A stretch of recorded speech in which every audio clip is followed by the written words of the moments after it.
Well, today is not for everyone. So we have you want to tell them that you're going to pretend they're not there? Unsuspected, no, unsuspected visitor. So I just want to explain. Saturday meeting is based mostly on this idea of non-duality, or in Buddhism, it would be captured by anatta, non-self. Yeah. And so we'll riff a little bit about that. And let's wait a little bit for Z and stuff. But so the idea of self, let's say Ramana Maharshi in non-duality, used in India, self means everything, the whole Godhead, so to speak, big S self. Yeah, where we talk of it in the terms of recovery, small s self. Now, just so that when we say self, we're not talking about ego. Ego is something that there's a feeling you have and you want to lose, or you lose it. But what is that feeling that thinks they have an ego and can lose an ego? It's representing one idea, which is self. Yeah. So I'm the one who has an ego, and I'll be the one who loses the ego. So we're not talking about ego. We're talking about that sense of ownership. Yeah. And it's suggested by the head and then reinforced. So basically, the basis of the day is, the way I use conscious contact isn't how AA uses it, I don't think. But to me, conscious contact is consciousness in contact. Yeah. The seeing, the hearing, the feeling, the tasting, the touching. Yeah. And in Buddhism, they throw a sixth sense, which is sensing or noticing thoughts and, feelings and stuff in that. Reviewing stuff up there. So if you look at, basically there's seeing, like we wake up and then there's seeing the rest of the day, if you have the eyes to see. Hearing the same thing, right? You're asleep and then you wake up and you hear noises, and then you're just going to hear. There's going to be a lot of hearing all day. There's going to be not as much smelling, hopefully, and feeling and tasting, but basically that's consciousness in contact. Yes. So there's seeing, hearing, feeling, tasting, touching. Now what we're putting out there is there's a mental activity. It wasn't happening when you were a baby. When you were a baby, when seeing was happening, there was no feeling of being the seer of it. Yeah. There was no sense of you at all, for the first 12 to 18 months, basically, they say. So the brain developed, and it developed this idea and this story, and it uses everything that it comes in contact with through consciousness in contact to claim there's a someone. So it even does it with the conscious contact. So when they're seeing, and seeing can be the eyes, that's one of the senses, but most of the time when we're speaking about seeing, it's awareness. There's awareness, or the third eye, or the eye that's independent of the body's eyes. Yeah. So when they're seeing, that's that. Yeah. We see from the seeing the activity that implies the seer. So you finally see what you used to look from. Yeah. See, most people are looking from the idea that they're the seer, the thinker, the doer, the feeler, the taster, the touch. Yes. And all of those attributes are represented by an image, the body. So the body is pictured as you, but the you that it's picturing isn't really the body. It's the being the seer, the hearer, the feeler, the taster, the toucher. Because the body really, without that animation, it's inert. Yes. Yeah. So we're mixing up the animating quality with what's being animated, which is the object of the body. Yeah. And so we're living in a narration all day that the attributes of spirit, let's say, or awareness or consciousness, is attributed to the body, to the point that we believe we're the one who's conscious. Yes.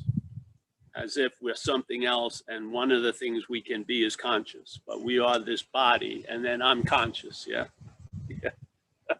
I mean, if you just look at it, it's an insane leap into, because basically the sense of living is living, the ing, the seeing, the hearing, the feeling, the tasting, the touching, the doing, the thinking. Yeah. This idea that all of that represents a thinker, a seer, a doer, a feeler is a leap. Yeah. That's reinforced constantly by what we're listening to all day, which is the narration of a life called Lily's or Paul's. And Paul is seen as the subject of that life, but is pictured as an object, yeah, a body, which is what non-duality is basically negating. It's negating this subject-object idea. See, it's a non means not, duality means two, yeah. Now, it's a unique little proposition because you don't run into, like we share lately here, non-Buddhism or non-Catholicism or non-Judaism. Yeah, it's just Judaism, Buddhism, Catholicism. Why does this have a non to it? Yeah, it could have been just oneness. Yeah, but it doesn't go there because it saw a problem. It actually represents the statement of a negation of something, represents the activity of that something that needs to be negated. Yeah, so you as a two, if you keep hearing about one, you're framing the one with a two. Yeah, so this is negating the two, basically. It's questioning, am I this long-lasting, independent, separate entity? Am I the doer of a lot of stuff? Am I the thinker of all these thoughts? And then if you've had the experience of active addiction, active alcoholism, you know, you would come into AA meetings, recovery meetings, and, you know, I felt a huge terminal uniqueness when I was there, thick as hell. And I was completely, I was in a state of abject faith that these thoughts were private. No one had my thoughts. No one had my feelings, and no one did the shit I did. Yeah. Yet when I went to recovery, I heard a lot of people share thoughts, feelings, and what they did, and they sure sounded like mine. Yeah. So that was the first, when one of the rings of hell, so to speak, moved. Yeah, and there was space. I saw they were alcoholic thoughts. That was the first step. I saw a large swath of what's going through the ticker tape, you know, was alcoholic thoughts. They weren't mine. I wasn't generating them. I was noticing them, and I was taking them to be mine. And therefore, I was reacting to them as if they were real, and I responded with a behavior that jackpotted me even more. Yeah, so false evidence appearing real was the basic condition I was in. Yeah, the head was presenting a lot of false evidence. I was actually the emblem of false evidence, this non-existent thing being the subjectivity. Yeah, and therefore I swallowed a lot of shit that wasn't true. Yes, yeah, which drove me to drink, really. And my main modus operandi since a young age was, no matter how it was presented, was basically self trying to get out of self. Paul wanted to escape Paul, really. And I could have had other moments, but basically the broad theme would have captured it well. Self can't get out of self. Now, why was self trying to get out of self? This one aspect of self wasn't. It was called Paul. And Paul made total sense to get out of self, because self seemed to be what was driving Paul crazy. Unbeknownst to Paul, it was actually self. Yeah, so self trying to get out of self. Hey guys, come and get these seats here. They're higher up. Yeah. Yeah. So self can't get out of self. What generates that is a mistaken identification. Yes, obviously. Yeah. You're trying to get out of something that you're not in as that thing you're not in. So good luck, basically. That's what happens. So, yeah, you all right there? I'll bring it in. Yeah. I think, Chris, you can come back. I don't think anyone else is coming. Did he? Oh, yeah. He's the valet parking. So we're just sharing with Lily. Lily was at this event we were at after the talk last week about recovery and the idea of self and stuff. So I'm just, sharing with her the understanding I hold about non-duality, which is a negation of that assumption that we live from, basically. And so the emphasis isn't changing our behavior so much. We have AA to do that, is to see whose behavior is it. Yeah, because the behavior is being claimed to imply it's yours, and that's the bondage of self. Yeah. The behavior doesn't bond you, the mental state does. The mental state bonds you to the idea of being the one who did the behavior. Yeah. This is what's being negated. So non-duality doesn't have, in my feeling, it doesn't have much to say about morals and ethics and changing this and doing that. It has to do with just questioning this sense of being the subject, because the head completely is implying we have a lot to do with a lot of shit we have nothing to do with, really, literally. Yeah. So you would think it would be easy to see thinking, let's say, as a subtle process and look at the crude process of the muscle of the heart beating. We never say, I'm beating my heart. Never. Do we? But yes, we think we're the thinking of these thoughts, which is a much subtler process. And if you are the thinker of the thoughts and you've thought so many of them, tell me how you do it. I'd love to see it. I love to see you before any thought and then getting into the groove, getting ready to think, and then boom. Yeah, you can't, because you have no idea what's going on. You notice the thoughts. You don't realize the thoughts have been injected with a lot of meaning. Yeah. You hit the pinata of thought and all this shit comes out and you wonder why do I have so many ideas of something I never even met in this life? And I had this experience. It was when I was 19, I met a spiritual teacher or a group.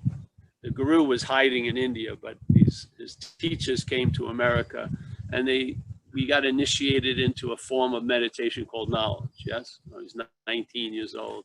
I was at the Electric Circus in the East Village of New York City. So as soon as I get initiated, I start meditating. I'm in this group and they're all waiting for this guru to come, a young kid. I didn't know the family had a guru franchise and he had been appointed the new guru from the dying father. He leapfrogged over the 3 older brothers, which didn't make them that happy, and the mother, which didn't make her that happy. So this 11-year-old kid was the guru, and he was presented as the Lord of the universe. Yeah, now that's a pretty big title. So when I was meditating, I loved the meditation, I loved satsangs they had, and then I liked the service, and then he showed up, and I had a real problem with him. I didn't like the Lord of the universe, and it's like, and I had tons of ideas of how the Lord of the universe should be, how I should be, how they should be. You know what I mean? Where did I get those ideas? They didn't come from a living experience. I had never met any Eastern religion at all. I grew up a Catholic. Yeah.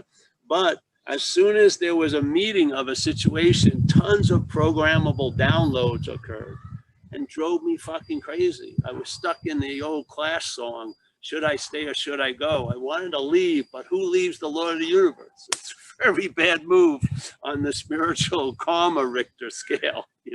Something's going to happen to me if I leave the Lord of the universe.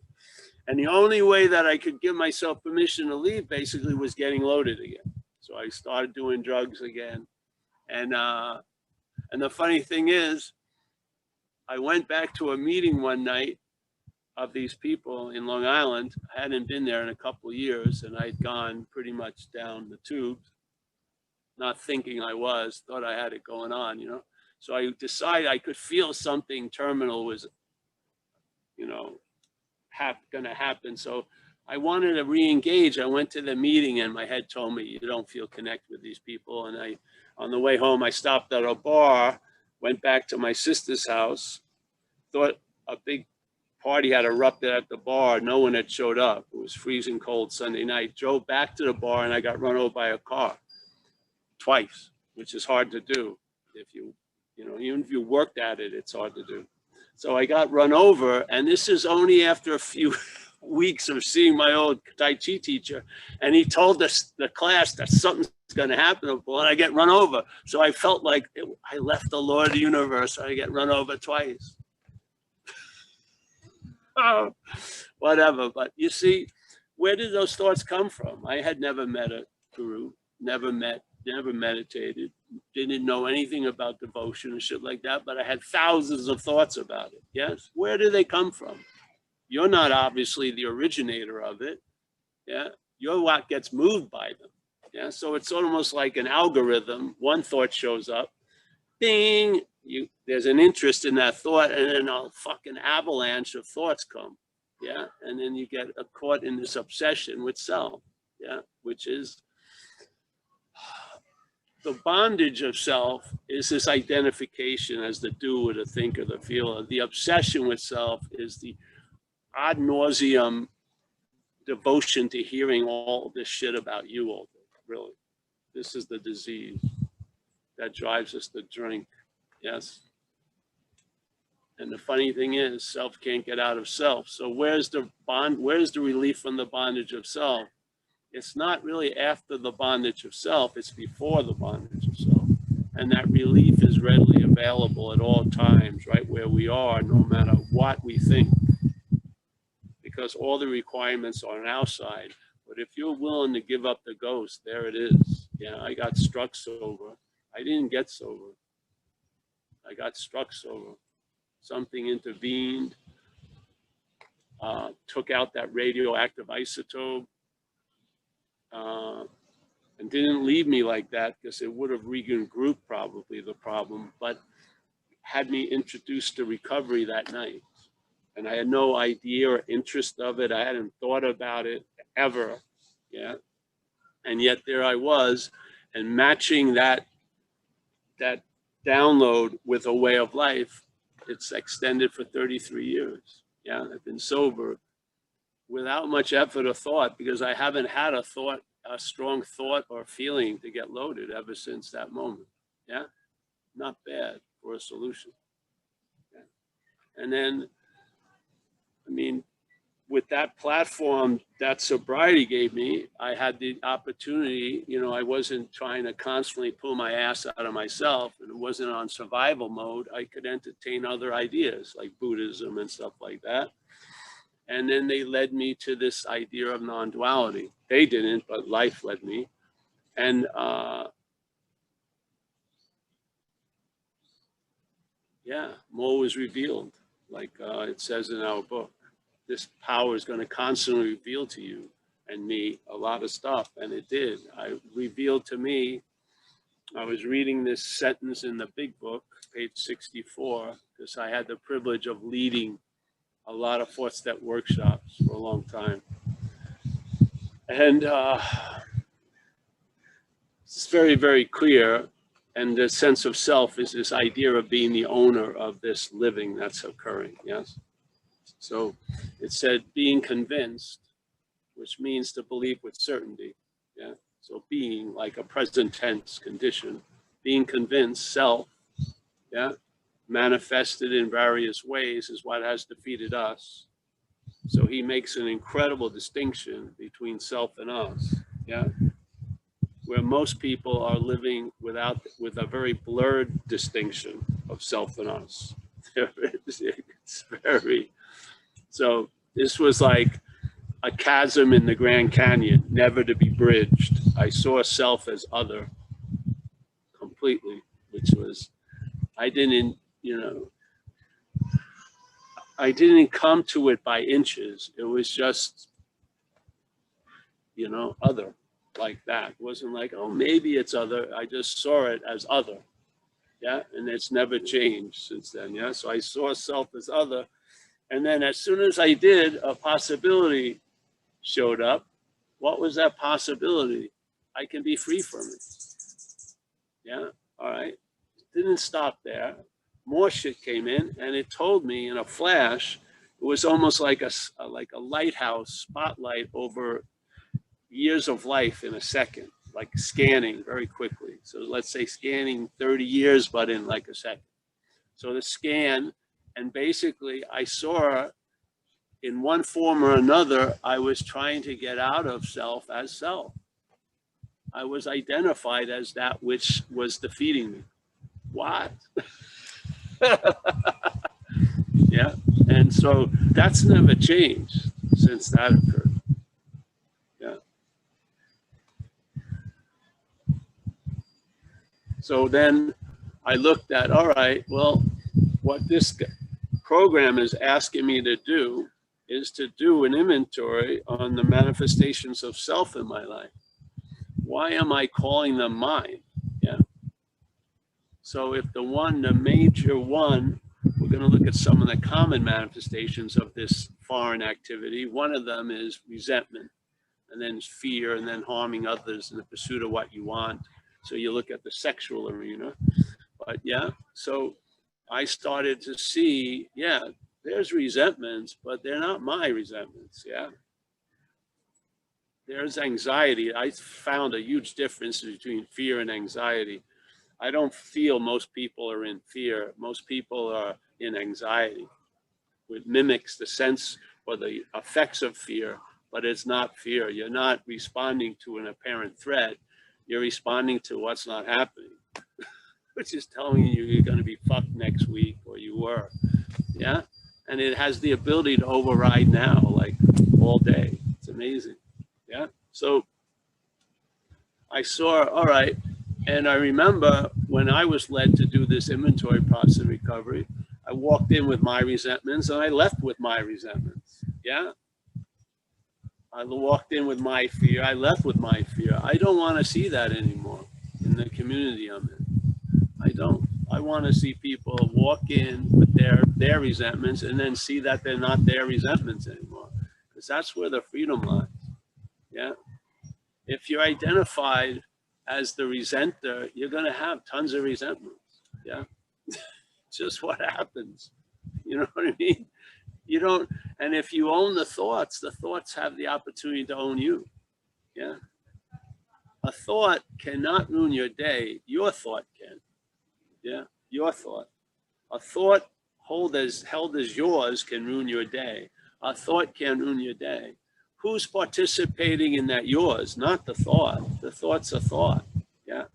There's an activity going on that's using our juice and misdirecting it and just injecting a lot of life into an interpretation of living as the liver, the seer, the feel, the doer, the taster, the toucher. Yeah. Fuck. To me, that's slavery, really. Yeah. Because it still plays God in your head. It tells you, and this is one of the big statements in this book called Recovery, you got to quit playing God. So obviously, he's implying you're playing God, right? Because if you weren't, why would he say, first things first, you got to quit playing God? So wait, I didn't know that's what was going on. Maybe I should look at it. So look at the head, yeah. And let's say you woke up today and the head casually tells you how sucky the day's going to be. You know, I'm not going to the beach. That's the only way I can feel any good. I'm not getting in the water. The whole day's going to suck. What is that but playing God? Yeah. Something's playing God. So, all right. This is the primary movement. It's in AA is a linear program. And the big principle of recovery is surrender, or turning one's life and will over to the care of something.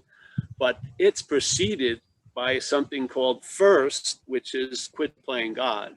So in a way, the playing God is more important than the third step, because if you don't see that which is playing God, that thing that's playing God is going to play God with the third step, and it's going to be a transactional deal. You'll surrender shit unless you don't want to, or you want something more, and they'll take it back. Yes, it's like a little, it's like a deal now. It's not a surrender. So it's simple. Quit playing God. So unbeknownst to you, what's talking as you to you is what's playing God. Yes. All right.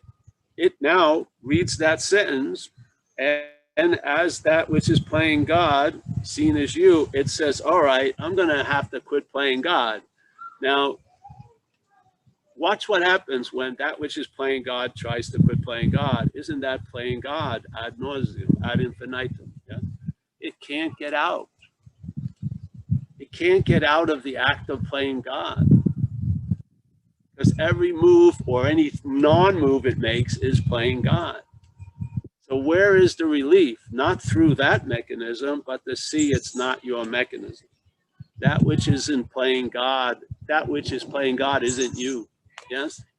And then there's a loss of interest in that which is playing God, which is this idea of self. And there's a gaining of interest, and that's the joy of it. You're going to find out. No one can write out how it's going to look when there's a gaining of interest in other people and what you can contribute to life. It may be the time, space, landscape called your life from then on.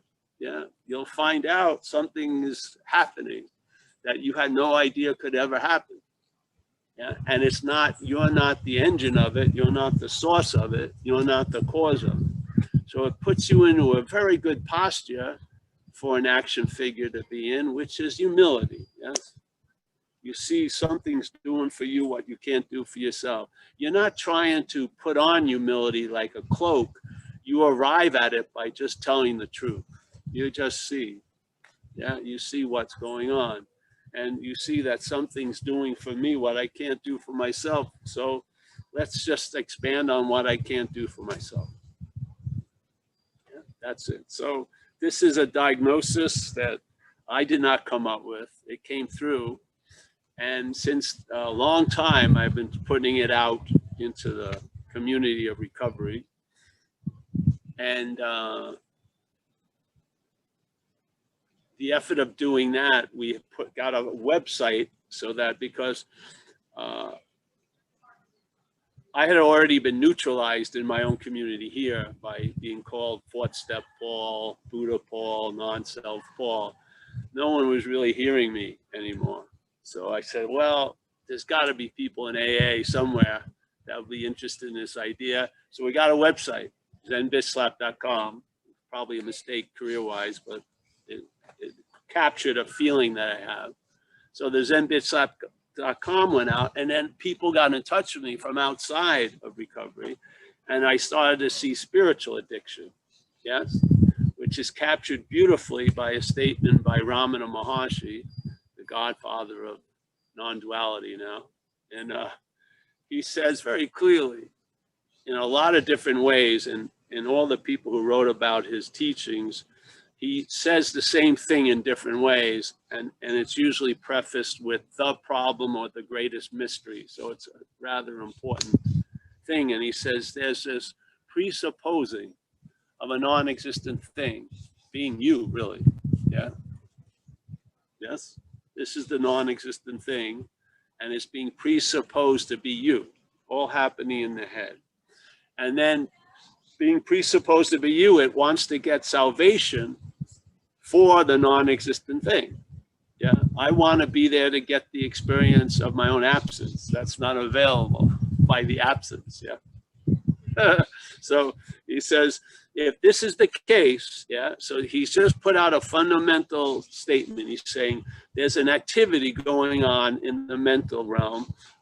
There's a presupposing of a non-existent thing being that which is existing. Yeah, he doesn't say that, he just says the non-existent thing. And then wanting to get salvation for that non-existent thing. If that's the condition you find yourself in, hopefully by hearing this, your spiritual practices themselves are reinforcing the non-existent thing. How can they destroy it? This was an earth-shattering event in my spiritual life. It ended seeking like that because it captured exactly what I was doing without knowing it. I've been using the Buddha to seek the Buddha. I've been using light to seek light. I am that which I'm seeking. The seeker is the sword, or St. Francis. What's looking is what you're looking for. It doesn't say what's looking, after going through 50 arduous Herculean challenges becomes what you're looking for. It just says what's looking now, not who's looking. What's looking is what you're looking for. Pretty good. Saves a lot of time and fucking effort, doesn't it? If you are what you're looking for, now, instead of the constant spotlight on you as the seeker, maybe you'll look at what you're doing and the formulas of all these practices and see if it's a failed system or not. Yeah. There's nothing wrong. Like for me, let's say I have heart problems or high blood pressure. So meditation's a good thing to do, sitting quietly, let's say 15, 20 minutes. But if I'm sitting for 13 hours, I think I'm going somewhere. I do. I thought I was going to transcend this place as this.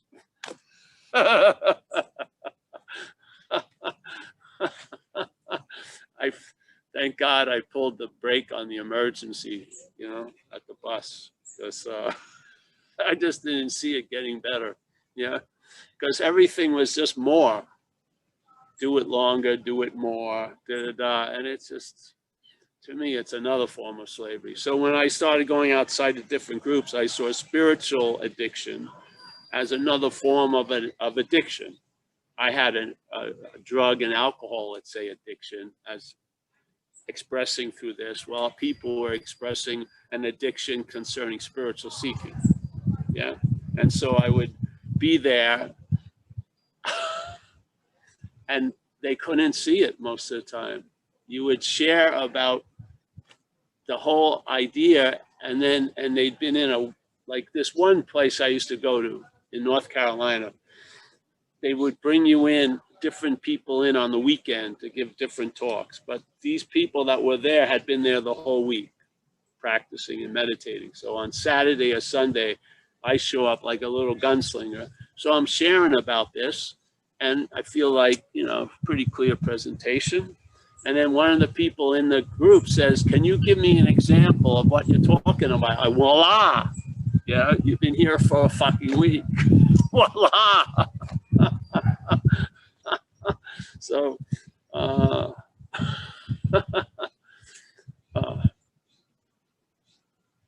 yeah.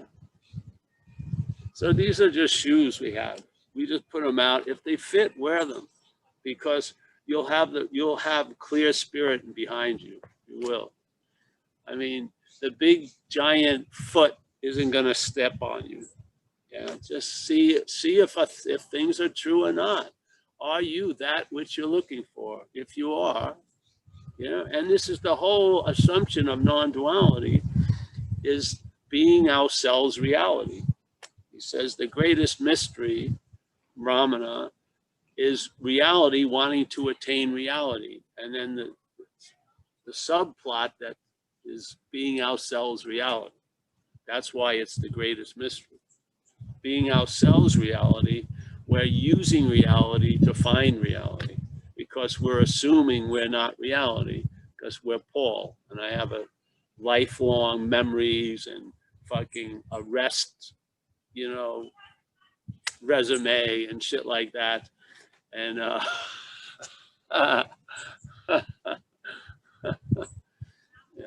but so that's why non-duality is, at least where I'm sitting from. It's a negation of duality. And you and I, as an activity, is captured by the word dualism. Sometimes you're the thinker, sometimes you're the thought about. Sometimes you're the object that's being thought about, and sometimes you're the thinker of the object called Janice. Yeah. So you see yourself as subject and object at a drop of a hat all day. Non-duality is a negation of that. That's all. Very clear. It's not saying, well, how can we get the right balance? No, it's not saying, it's negating it. Yeah, it'll find its own balance. Once the reality that it doesn't have is sort of seen from and not given to, it will find its own freaking balance. Yeah, you're not going to not take care of the body. The body's got a programming, and I find the body's health got much better when I stopped thinking it was me. Yeah, because my own vested interest was probably the biggest problem I had. So my hoping for health was based on a real faith that I wasn't healthy. So all the working to get healthy was reinforcing the fact that wasn't a fact that I wasn't healthy. When I lost interest in Paul, I got a whole lot better physically and everything else. Yes, I did. Yeah. And I had a number of those examples where I sort of got the principle. Yes, I saw it. We shared it. I don't think I did it there at that thing, but I had trouble. I shared it here the other day, but it's such a good one with the probiotics, you know. I had trouble with digestion for a while, for a long while. And first I went with macrobiotics in New York when I was young. What an insane thing. Yeah, I met the founder of it. He was smoking cigarettes, and the only thing I remember is don't eat onions at the end of the little 1-in-1.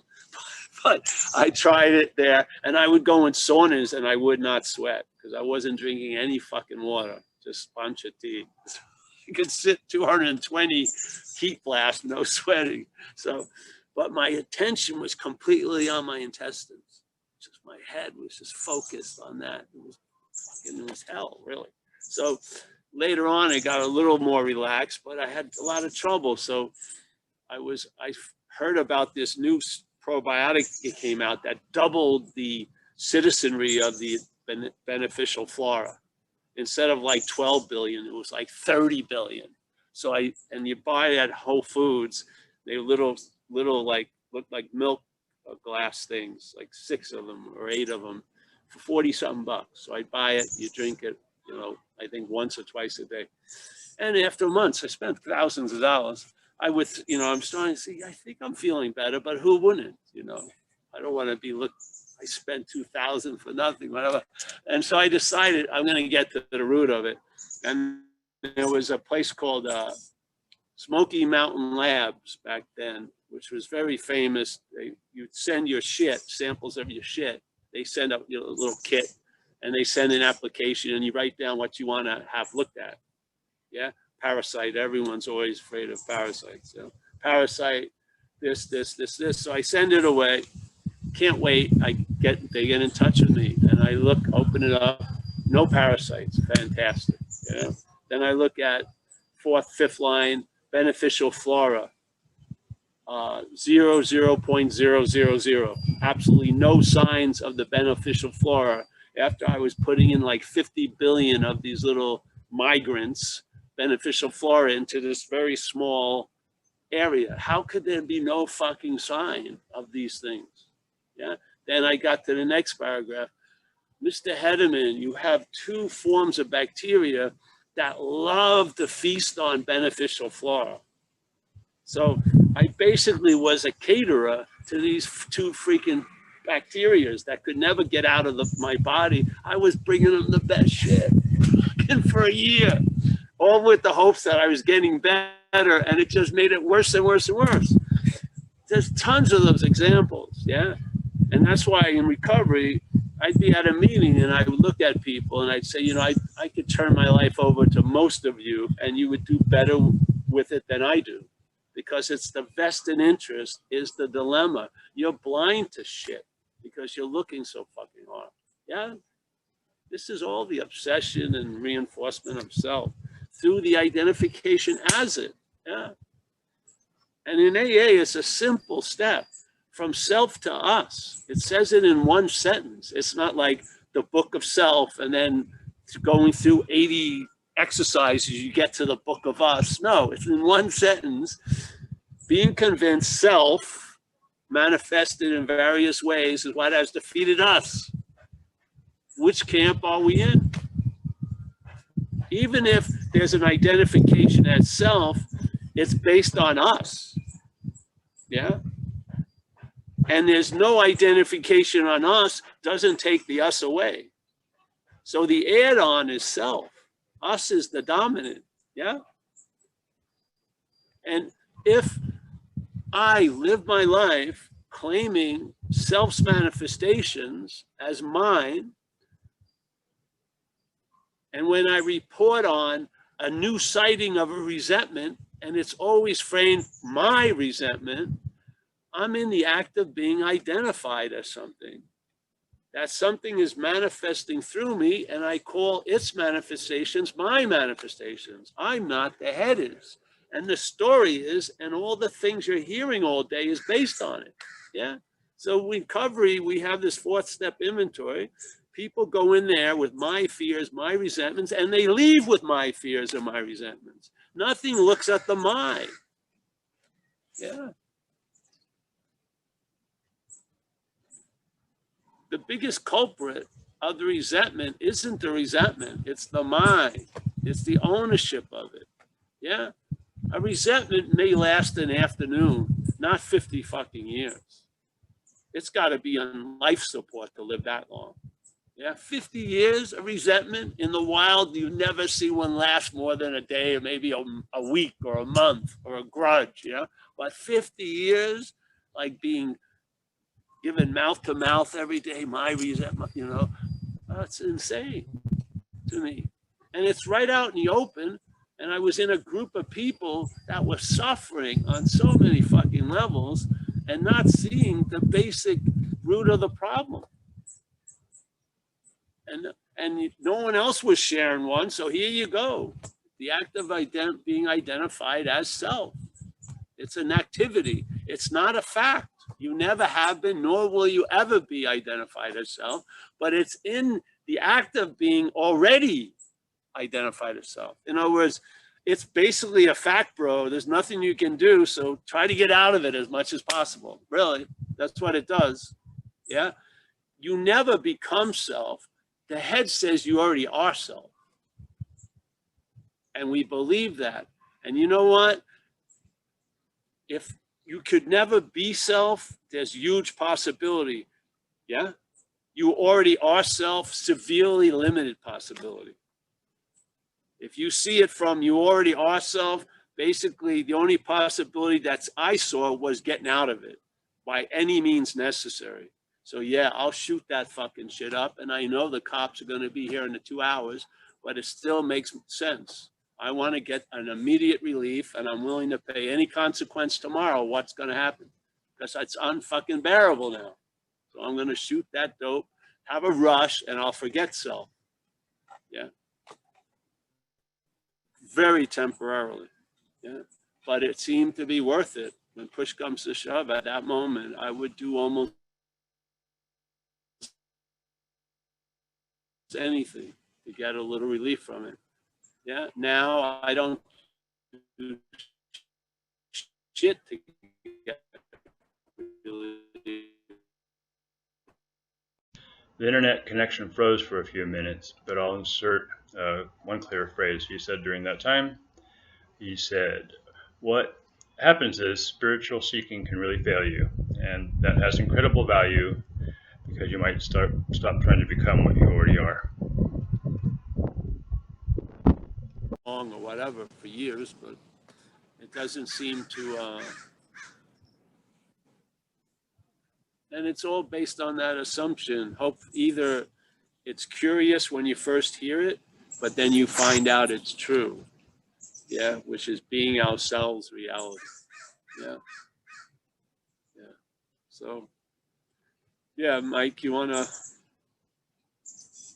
all right, yeah. So in Buddhism, a lot of it in like Tibetan Buddhism is Dzogchen, the great perfection, which they talk about relaxed awareness, which is just basically dog shit awareness. Yeah.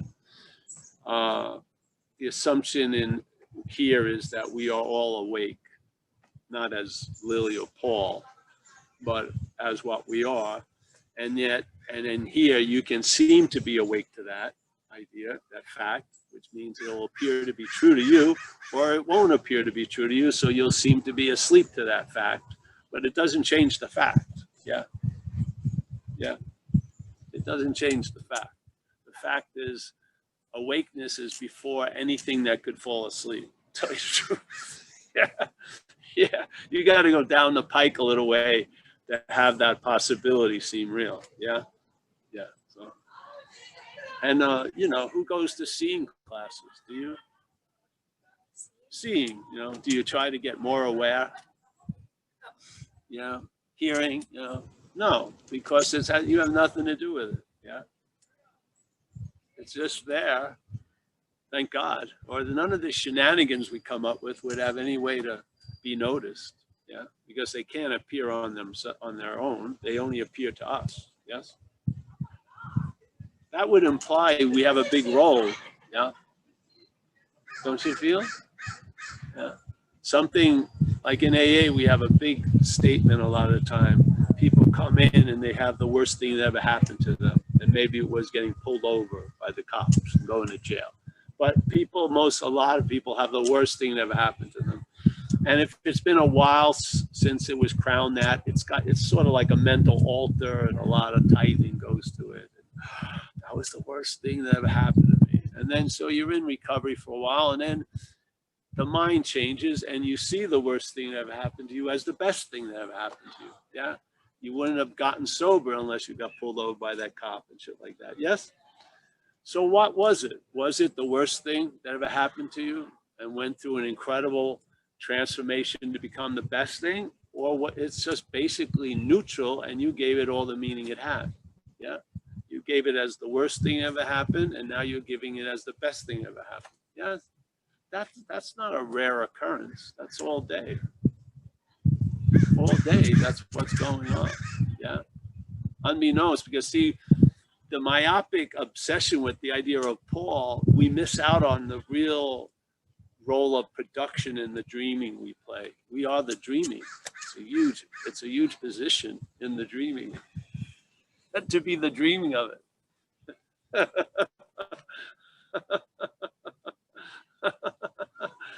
Wait a minute, I thought I was in a dream. No, you're not in a dream. You're the dreaming of it. Being identified as the object, you may come to the idea you're in a dream. But that's the dreamt. You're not the dreamt. You're the dreaming. Yeah? You're not the dreamt. You're the dreaming. Yeah? The dreamt can have a fucking grievance. I didn't choose this dream. This dream is pressing upon me. I don't like this dream, on and on. This is the luxury of seeing it from that myopic view of the dreamt. But the dreaming, there's acceptance there. Yeah. There's an acceptance where the dreamt could never reach acceptance. Yeah. There's an acceptance where the dreamt can never reach to that level of acceptance. There'll be an acceptance of the dreamt. Not by doing heroic work every day to try to feel better about yourself, because if you don't do the heroic work, you'll feel terrible about yourself. So you're doing a lot of shit out of fear of feeling terrible. Yes, there'll be an acceptance of all that. Yeah, yeah, wow, yeah. And then suddenly, I remember when I grew up, my grandmother took care of me, an Irish grandmother. And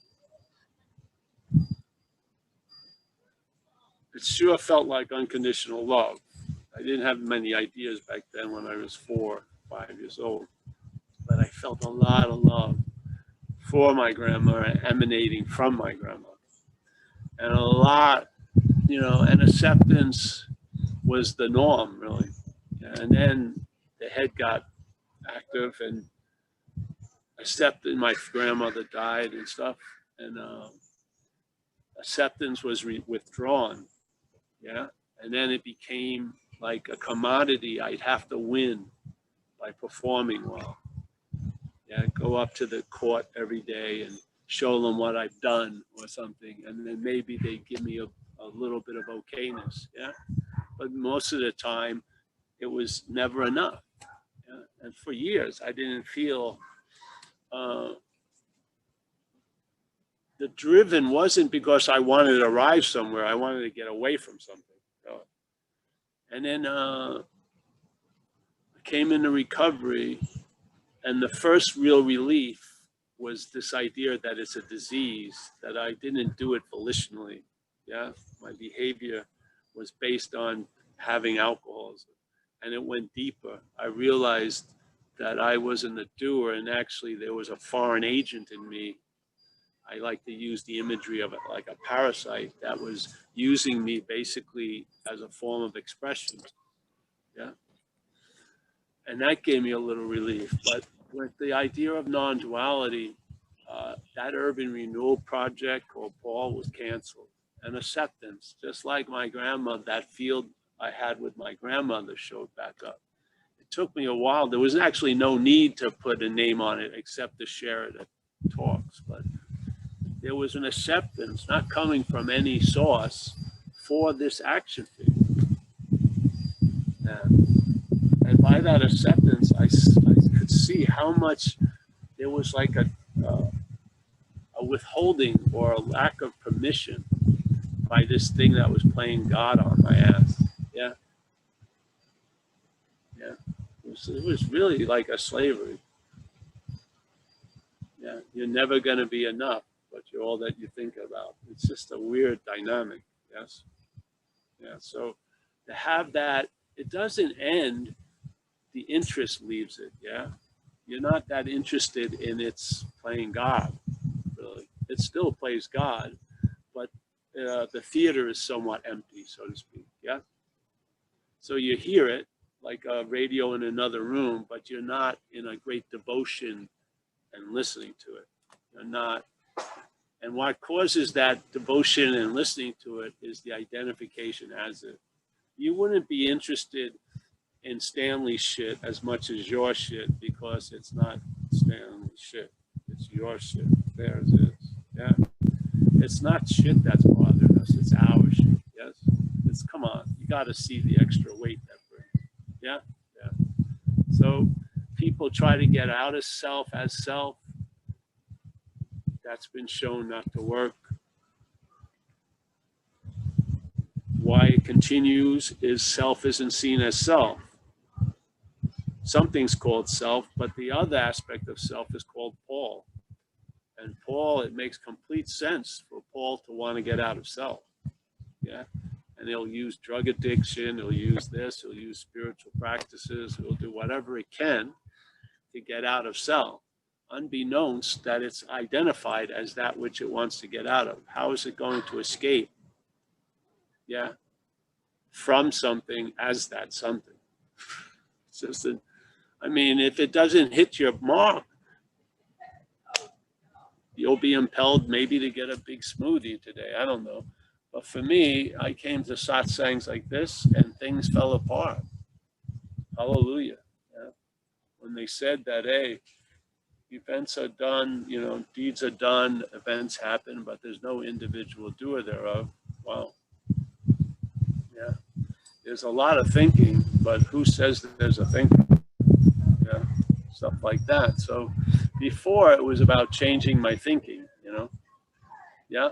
But never questioning the idea of being a thinker, where I found the relief from changing my thinking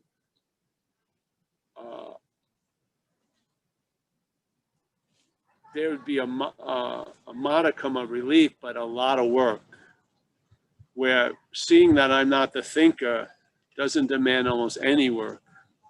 Yeah. And there's a lot of relief. So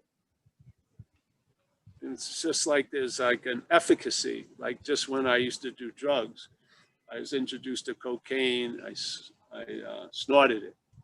Then I decided, hey, I'm gonna freebase this shit, yeah, because it's quicker. And then I went to the next quicker stage, I'm gonna shoot it up. It just made complete sense. The relief will hit me cleaner and faster, why not? You know what I mean? So the same way, all right, work hard, get a little relief, not work much at all, get a lot of relief. I'm going with the latter. Yeah, just makes sense. So you want to open it up? So that's the, I try to put it in a recovery box, but yeah. In AA, why service is what? Service is really a way of drawing attention out off of you onto something else. Why is it so important? Because the disease is an obsessive orbiting around this idea of being the doer, the thinker, the feeler, the taster, the toucher. Yes, it's just incredible. And it's, if you took x-rays, you would see it. You would see like horizontal rings around people. Yeah. And if you can do something that will pull that attention out of that ring, that's when someone feels available and a sense of presence, because they've come out of the ass of self, really. Yeah. But the habit of that orbiting is strong. Yeah. Because when you try to get out of that orbiting as the source of the orbiting, which is the self, it's just going to produce new rings. Yeah. This ring will say is far from the other rings, but it's of the same quality of bondage. Yes. So now you can't leave your house because you didn't meditate for an hour. That's a form of bondage, isn't it? Sometimes life demands something. I've got to, or my whole day will suck. Who says that? Yeah. Yeah. So so service is one of the main things is presented in recovery because of this diagnosis of this obsessive quality orbiting around this idea of self. We've got to do something to have it pulled out. But after a lot of doing something to have it pulled out, there's a state of being of service that you may arrive at, which isn't doing anything, but you're available now and you're present, which makes you of service. Yes? Yeah. So what works in the beginning, it elevates in recovery. Yeah. To the point where you'll be placed in a position of neutrality without any thought or effort, where in the beginning, your personal thought or effort is primary, but not as you go through the process. It gets less and less important as you go through the process, not more and more important. So your doing and shit like that gets less important, and things now start happening without any thought or effort on your part. Yeah, the problem doesn't exist for you anymore. And if you see the problem through non-duality, it won't exist as you anymore, which is a very stabilizing force. Not existing for you comes and goes a lot, but not existing as you is a pretty sound basis. Yes? Because if it doesn't exist for you and your basis is self, it's going to, again. Yeah. You'll have an experience it doesn't exist for you, but you'll have a lot of experiences it does exist as you. So you want to get to it doesn't exist as you. Yeah. Yeah. And you don't have to go far to get to it. It's already available because it doesn't exist as you. Oh, I love it. I love it. So how much heavy lifting to remove what's not there? You know, do you have to go to war with a non-existent thing? No, exactly. Yeah, you're existing. Yeah, this mental idea that says you're existing and this is you existing, that's a mental imagining. Yeah, that can be easily corrected by a negation of its premise and all of its misunderstandings. That's what non-duality is. It brings all these things we take to be so into stark contrast, so you can get a good view of them, not from them, but from light. Yeah, and see which works, see which holds more water. Yeah, I feel non-duality, that's why it's the last answer in my life, because it's held the greatest water, which is nothing. Nothing. It's been completely empty. Yeah, which is the gift that keeps on giving. Yeah, it really is. So I'm stoked that you came today, because I still have a fondness for the tribe of alcoholics and addicts. And a little bit of interest, I would speak for fucking 3 days to you.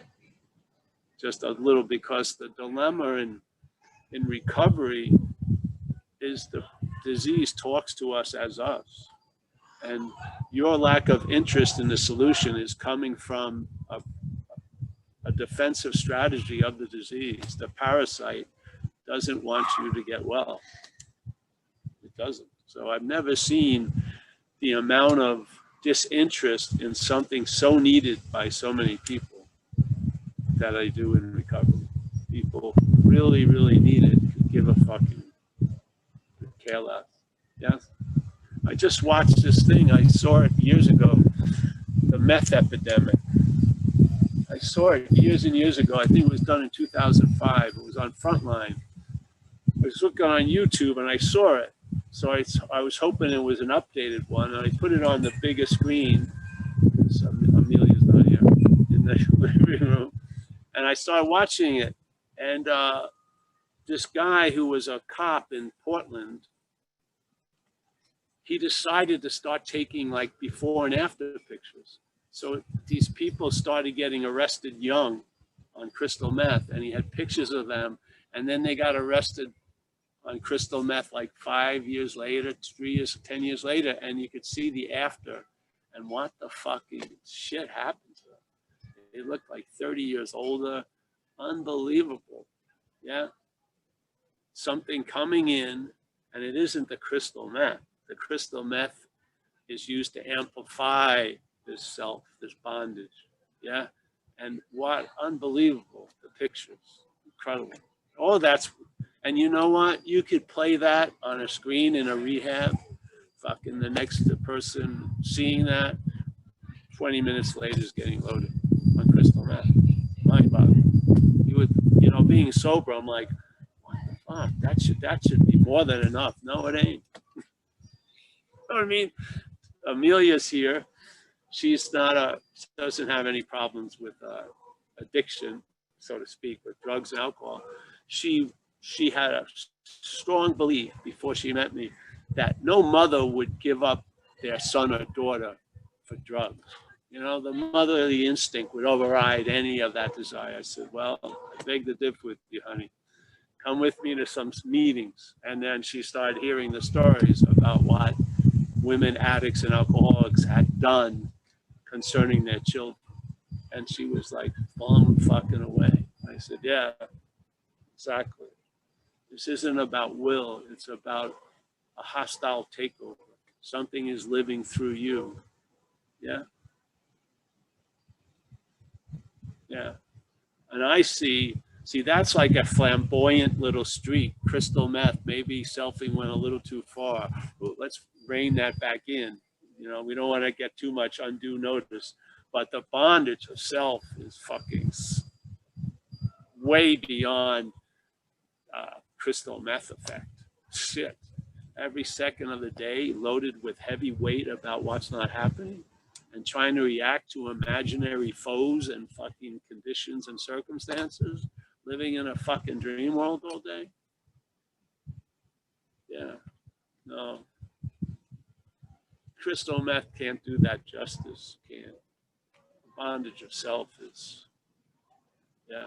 So, all right, we're gonna open up. And if you don't want to stay, it's fine. We just have a Zoom and we'll talk with them. And if you want to stay, you're more than welcome. And Tuesday, Thursdays, we do recovery on the Zoom links. Yeah. I don't see much difference between the two. I think in the beginning, recovery takes the action figure as so, but as you go on, where these things start happening with the action figure having no thought or effort involved in it, the action figure gets a lot of dismissed, and the spiritual condition is the primary condition of recovery. It's a spiritual condition, not the physical, mental, emotional condition. Yeah. Non-duality is just saying that's all there is a spiritual condition. So, yeah. Yeah. So we got to take questions and then we'll. Nice out here though, isn't it? Yeah. Yeah, we got, except for a little, and that was great. I did this one time. I was at a recovery, doing the 4-step workshop, and we went to a cafe in Fillmore near the dry dock in the city. And we had newcomer, and we're talking about, their self, and what song's on is Talking Heads. Is this your beautiful wife? Is this your house? And it was like a perfect sync into what was happening at this coffee table. And this was exactly like that. just blows my mind. The flare of grace. It's beautiful. Yeah. Always.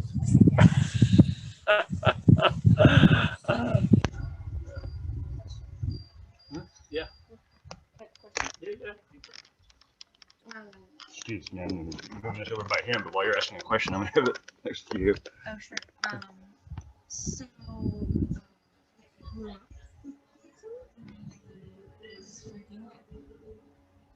then recovery,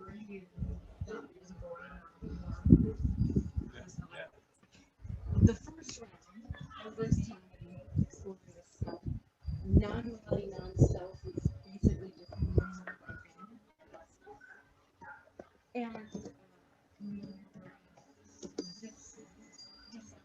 or rejecting the mind aspect of my experience. This time, what's shifting for me a bit is it doesn't happen if I lose this other piece. And more, so I can spend more time identifying with the witness, what you're calling the consciousness in contact. That it's not having my identity there does not actually disown what that witness is. There's actually a lot of love, I think is the word there, for what that or care for or taking responsibility of. Yeah. What that witness is. Is that But to see, the thing is, there's not an identification with what you are saying in the witnesses. You are the witness. That's the difference. So you're not. It's not a shift from identifying with the ego to identifying with the witness. No. There's a recognition. First of all, I don't like the word ego for it, but there's a recognition that you're not something that's constantly being implied to be so. Yeah.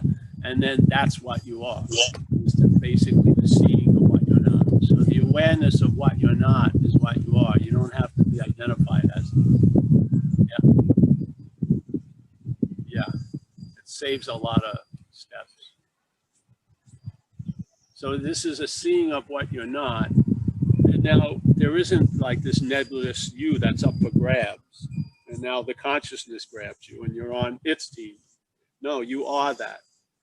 There's no two teams. There's just, and this league was imaginary. So you see, you're not, see, if you think you were in this league, but you were real, and then you want to go to the other league, that's negated by this message. No, you're not that. Yeah. So basically, that's the immediacy of being. Yeah.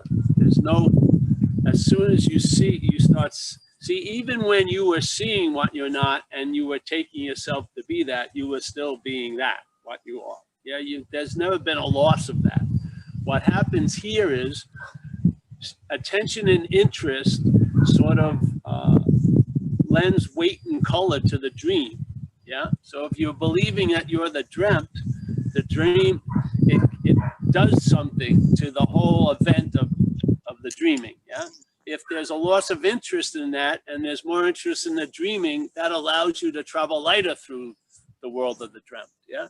So there, it's not, you're not like something that's up for grabs and something had you and now you're getting free from that. And then something is gonna, then you surrender and you give yourself to that. That would be a path of surrendering. But this isn't, non-duality is a negation of that false noun. Yeah. Yes. So basically you just see what you're not, and that's the finding out of what you are. Yeah. Yeah. So the identity is only one direction. You don't identify with what you are, you're that. You're identifying with what you're not. See, that's really, there's no identifying with what you are. You can't, because you are it. You'd have to be something else to identify with what you are. Yeah. To identify what you're not, that fits that category. Yeah, it's something else. Yeah, so you're identified as what you are with something else.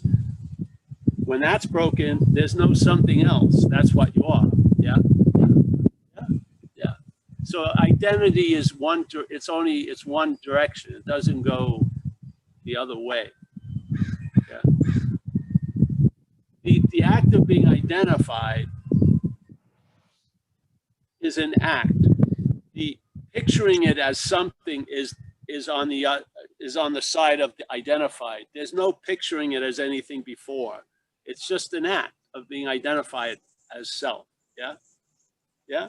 It's not you doing the act, or you shouldn't do the act. It's just an act of being identified as self. You see, you're not the topic of that whole verbing, which is self, and then you get a sense that I'm the seeing of all this shit. Yeah, I'm the actual seeing of it. My becoming aware is of awareness. Yeah, I'm not becoming aware as Paul. I'm becoming aware as awareness. Yeah, yeah, yeah, yeah. So there's nothing here. There's not two. There's not even one. There's nothing. Ooh, pretty good.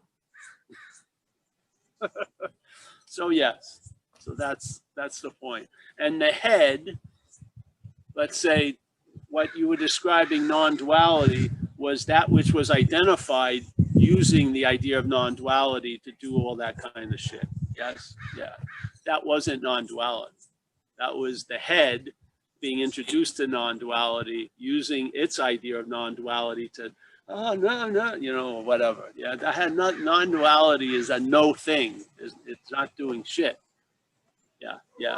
So what you recognize is, this happens a lot. So that's a simple way of it. When I first heard this idea, I was living in Australia. It wasn't when I first heard it, but I was in Australia, and I had a girlfriend, Lindley, and she went out with her friends, and she said, as she was going out, Paul, can you clean up around the house, do the dishes, right? So, and I had been reading about non-duality, and when she got back home, I hadn't cleaned up and I hadn't done the dishes, and she said, Paul, why didn't you do the dishes? Well, there is no Paul like that. She said, fuck you, do the dishes. So I had that stage of immaturity when I was first introduced to the idea of non-duality. The mental state came up, claimed it, and tried to use it for its advantage. Yes, but that held very little water in it because it was so freaking obvious. It sort of dropped quickly. Yeah, and then you start seeing it's pointless when what you're not tries to use non-duality. Now we have fucking, I forgot, we have dog fighting over there. Then there'll be cockfighting at 4. And then we got the birthday. It's great. And we'll have it out next week outside. Nothing stops individual. So yeah, you see, this is just an idea. It's a very disarming one. It doesn't really call you to arms. But no, this has nothing to do with a critique, bad or good, of Buddhism. It's just, Buddhism is an incredible way of life. Action figures need way of lives, some of us. I mean, I live the way of life of recovery. Yeah, and it suits this action figure well.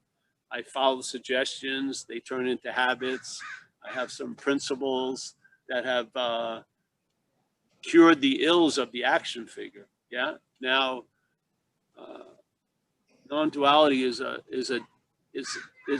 almost like a different plate, but non-duality illuminates the path of recovery for me. It brings a lot of light because I am the light. Yeah. So this idea of looking for light and looking for clarity, when I am the clarity and the light, that's been dismissed. Yeah. So, yeah. So I see recovery. No one in recovery talked to me about this that I remember. So, you know, people weren't telling me the my is the problem of, and you know, these are not your resentments. I never heard that. So, yeah, that's what I wanted to share because I thought it would be helpful. I did. I still do. Yeah. Yeah.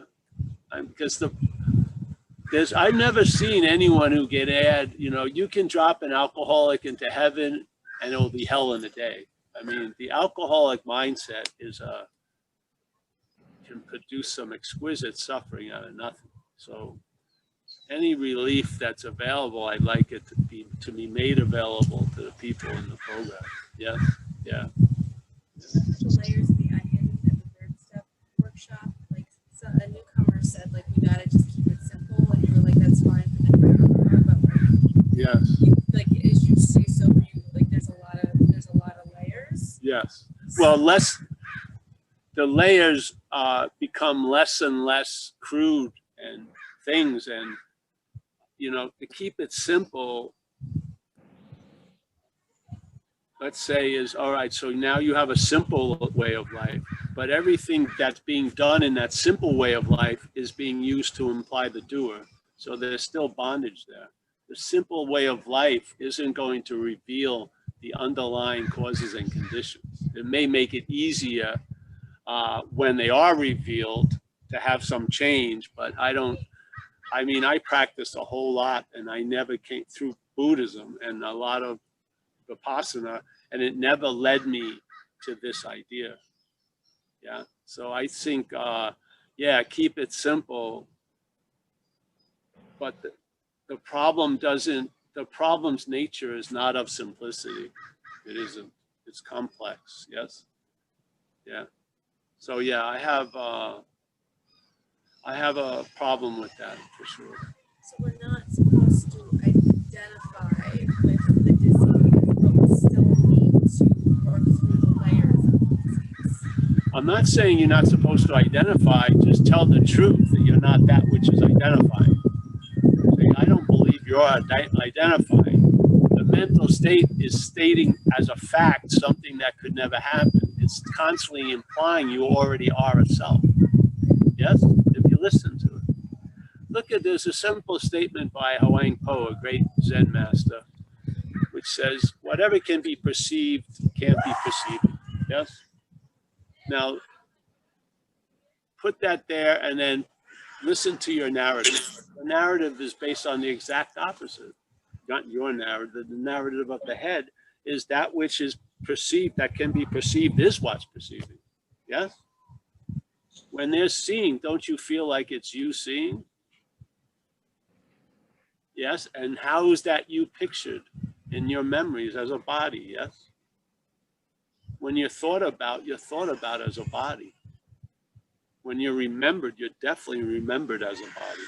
Yeah? The thought system sees you as a body.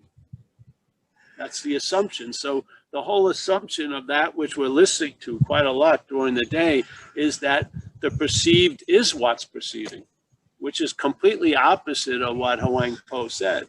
So maybe you never heard of Huang Po and you just assumed, yeah, Paul as a body is what's doing all the perceiving. Yeah, but now you've been presented another pair of shoes. Try them on, see if they fit, and maybe by them fitting, you see how badly these shoes fit. Yeah, you don't know any better if these are the only shoes you have. But if another invitation's offered and you try it on, and then you see how uncomfortable these shoes are. Yeah, so I met a lot of people in AA that's kept it simple, and there's still a huge identification of self. Yeah, I do.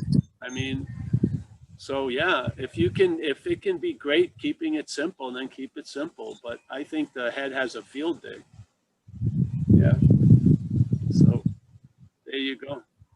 And the onions are the real simplicity is really, I just like the idea of seeing the mind and this sense of ownership that gets thrown around all day. Yeah. You're calling a lot of stuff that's not yours all day. You're headed. Yeah. And are there resentments or are they your resentments? It's hugely different. They don't say in the book, it says resentment. It does not say our resentments. It says resentment is the number one offender. Yeah.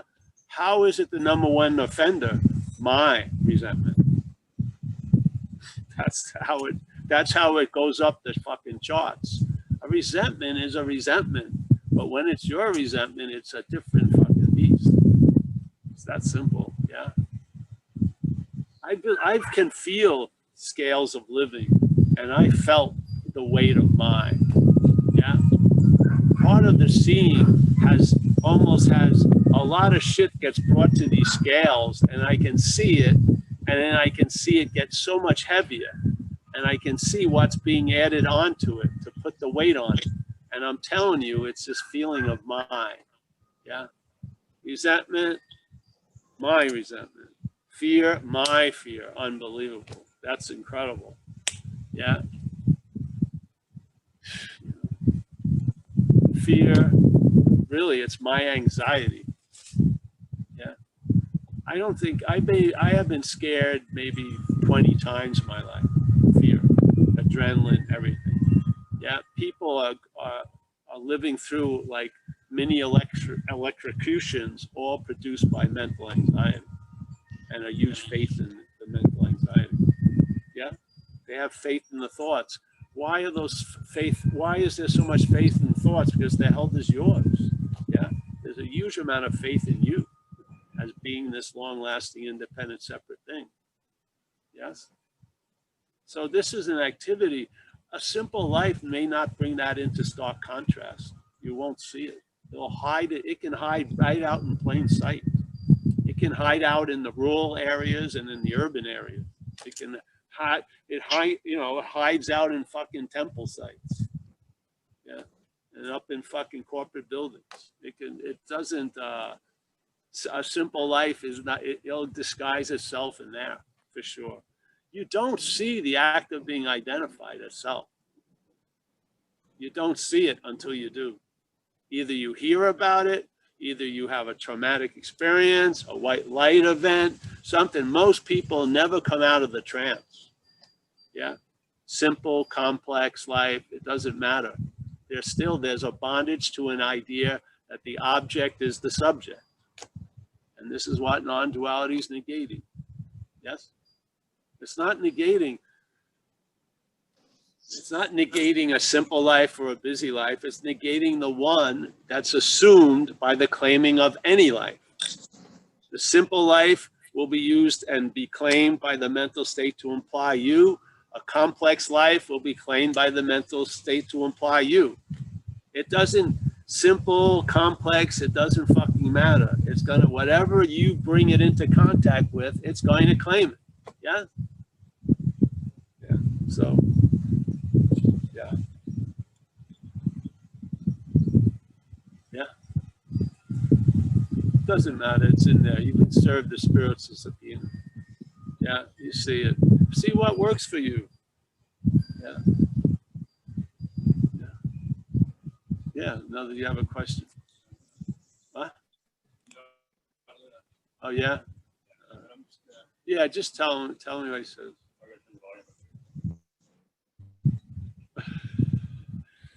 We're going to get more organized. Yeah, switching the microphone didn't work. We got the bar stool. So this way you can hear him. You won't be able to see him. All right. Anyway. All right. I know who he looks like. Yeah. Yes, John. Unmute yourself, John. Yeah, no, Paul, I just wanted to say, your point there, to let it land. Do you ever remember saying that? Like, just let everything land? Yes. I was having like a little mind storm kind of thing, and I just heard that voice. It was kind of in your voice, but just let it land, and then everything just dissolved on contact, and it was just seen as actually not me, but not other either, and it's unbelievable how that space is so.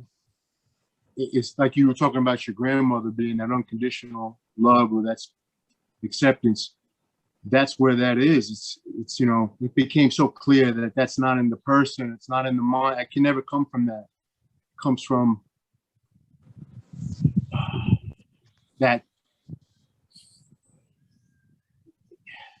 Yeah. That emptiness. Fine. Yeah. There's no word for it. Yeah. But you had a free sample, and there's a very shiny principle in there, and you'll see more free sample. Yeah.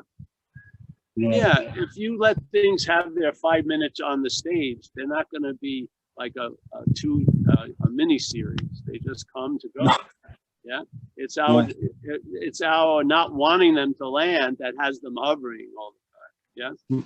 Yeah, yeah. 100%. Yeah. Just like when you're afraid to be a fraud, you're going to feel like one thousands of times. When there's an admittance, you know, I'm completely fraudulent, then fuck it, great. Yeah. Right. Yeah. So I just wanted to thank you for that. That was just great. It was so helpful. Well, that happened with me when I came into recovery. Over time, I realized I had been, you know, when I was young, I got overwhelmed emotionally when my grandmother and my father died. They died the same year. And I just got, and I remember I had a nun called Sister Marie Neal, and I was out of school for a while when those two people were ill and stuff. And when I came back, I had the same seat, but now she was miles away.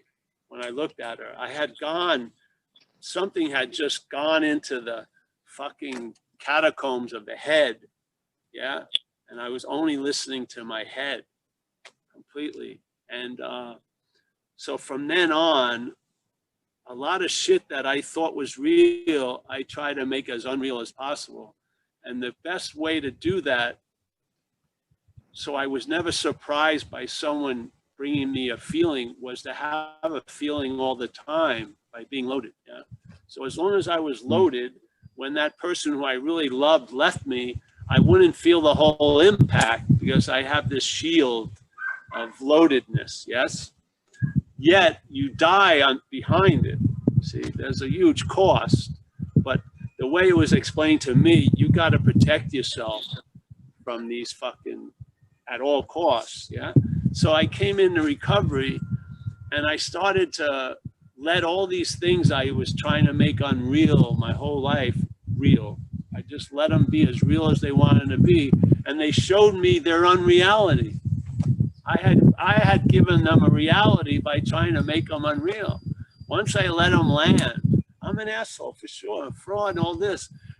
It was incredibly pow, you know, just like you just shared. Yeah. So, yeah, you let shit land and you realize they don't have the possibility of landing. Everything is moving through like empty phenomena rolling on. Yes, nothing lands. You're the only fucking thing that's stationary. You are it. Yeah, everything else is coming and going. Yeah, but if you want to you know, if you want to, you can't land. Then they sort of land. Yeah, by hovering and hovering, hovering. If you say, okay, fuck it, tell the truth, I'll make a man. Yes, yeah. This is the same thing with resentment. Resentment. I mean, a resentment in the wild, its life expectancy isn't that long, but domesticated and called mine, it can last for 60 years. You don't see, you have a huge role in it. And most people don't see that role, simple or complicated life. They don't see it. They don't realize you and I are giving everything all the meaning it has. They don't realize you're not in a dream or in someone else's dream. You're the dreaming itself. Yeah. You are that which never lands or unlands. Yeah. My zipper's open there. Something was trying to land. So yeah, it's oh man, so many things. It was exactly that. Principles happened tons of times with me. Yeah. Like they used to say, whatever you resist persists. And then you try to not resist, and that's a resistance in a weird way. Yeah. Self can't get out of self. Yeah. I just want to say that space is it's where the forgiveness is. It's where I don't know, that's where everything comes to rest. And yes. Yeah. Because nothing ever really happened. That's the atonement of the Course in Miracles. Right. The atonement of the Course in Miracles is nothing ever really happened to be forgiven. That's exactly it. It's before shit. Yeah. That's the reality. This is something that's happening. And even in our own little world, it's going to be forgotten by tonight when you go to sleep. Yeah. That thing that was the worst thing that ever happened to you will be forgotten when you're asleep. You'll have to pick it up the next morning. Yeah. Yeah. So thanks, John. Yeah, thank you, Paul. Appreciate it very much. Yep. Thanks, John. Anybody want to raise their hands? Oh, Z. You want to come over? You want to come sit No, here? no. Yeah. Well, then I'll just move this over here. Okay. Just further on what John and Paul were saying, that what you resist, you give it reality. I have been introduced to that idea earlier, and I verified it in my life, that basically whatever I fought, whatever I resisted, I gave it reality, whereas before it was just a theory, possibility. The moment I started resisting it, it became reality. And so whereas if I just let it land, accept it, it just disappears, it dissipates. So yeah, I just want to kind of concur with that. You may have a head saying, I'm never going to accept, but you see you're not that. That's the beauty of it. See, what's telling you you're not sober, you see is not you. And maybe you'll enjoy sobriety now, because a lot of people who are sober believe they're not sober because they're going to go out. Yes, they can't even enjoy the sobriety now because they had so much faith in their head. You're not going to last here. You're going to get loaded. I've seen it. I've talked at groups, and I could see a guy doing it. He's, I'd say, hey, we're all sober right now, and I could see his head because I'm going to be doing heroin. I'm dead.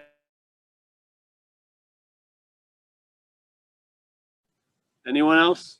What time is it too? Oh, see any other hands? Oh, that would be great, because I gotta let go. I gotta unleash the Kraken. The dog is flipping out. Let's see, it's too hard to see. Yeah.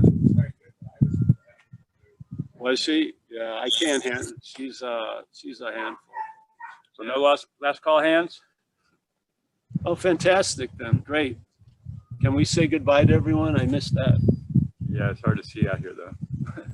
Put on gallery view.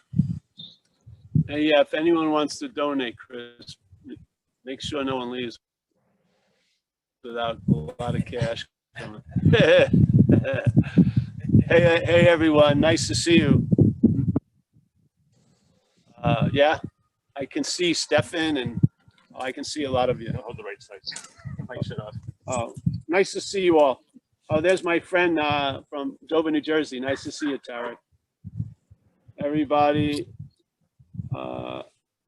yeah, it's a pleasure. I hope you enjoyed it. Oh, Rich from London. Nice to see you, Rich. We got Kenneth. We got Paul Hedderman's even now. Shit. With the laptop. I haven't seen Paul in a while. Now, Paul is a fraud and an asshole. Yeah. All right, everyone. I'm going to take off. Hey, Jacob, thank you for that lovely art. We'll put it up. Everyone else, thank you. Yes. Honey.